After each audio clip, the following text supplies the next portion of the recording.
All right, let's talk about what is happening right now here in Washington, D.C. A lame duck president who won't concede in the election he just lost.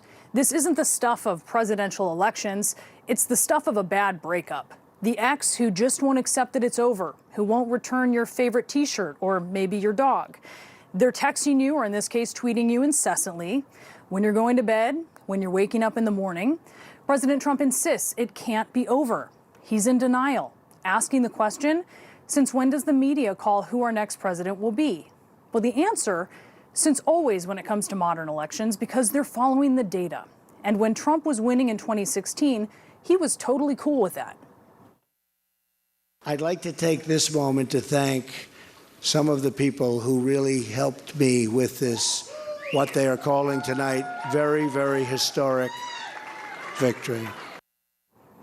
He trusted the media to call him the winner then. Now in 2020, despite the clear outcome of the election, he's insisting there's still a chance.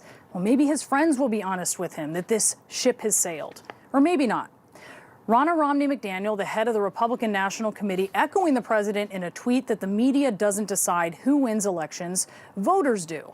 Except the media is just reporting what the voters have said, and the voters have been clear. They want to break up. McDaniel says the margins are razor thin, so it's too early to call.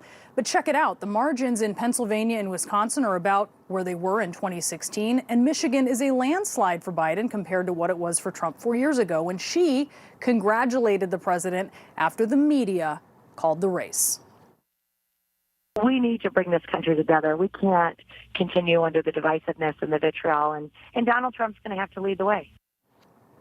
McDaniel's relationship advice is very inconsistent. Last year, she lectured Stacey Abrams about conceding the Georgia governor's race. Quote, if Abrams actually cared about the integrity of elections, she'd concede the Georgia governor's race that she lost by 55,000 votes. Instead, she's on national TV today still thinking she won. Completely ridiculous.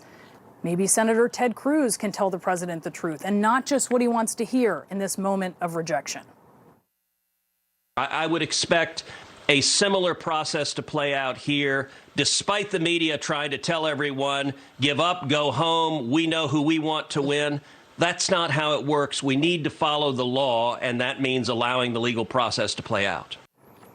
But back in 2016 at 3 a.m. on election night, Cruz tweeted congratulations to the president moments after the media projected him to win.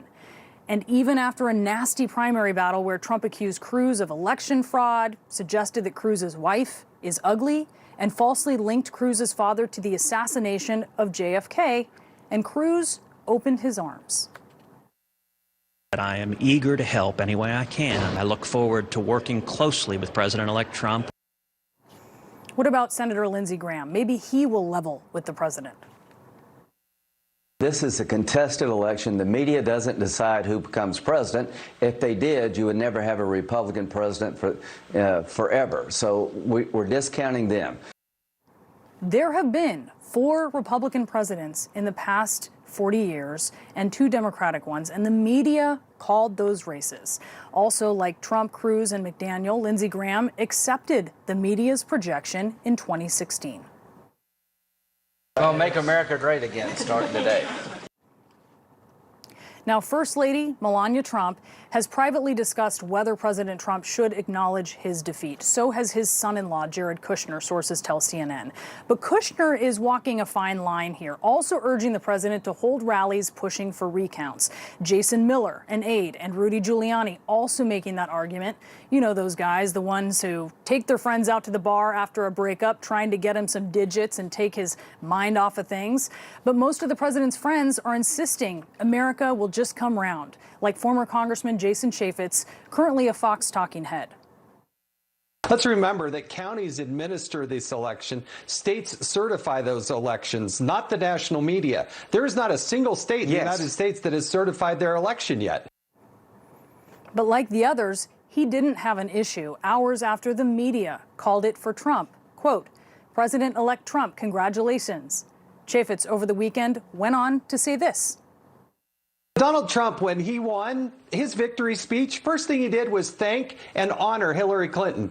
Joe Biden, in his speech last night, never even mentioned Donald Trump directly, did not thank him for his service, did not honor Donald Trump and all the success he had in this country. Trump thanked Hillary Clinton? Well, Hillary Clinton conceded the race. Donald Trump hasn't conceded. It's the equivalent of American voters breaking up with him, but he just let that call go to voicemail. Doesn't mean it didn't happen. Doesn't mean America hasn't found someone else, at least for 4 more years.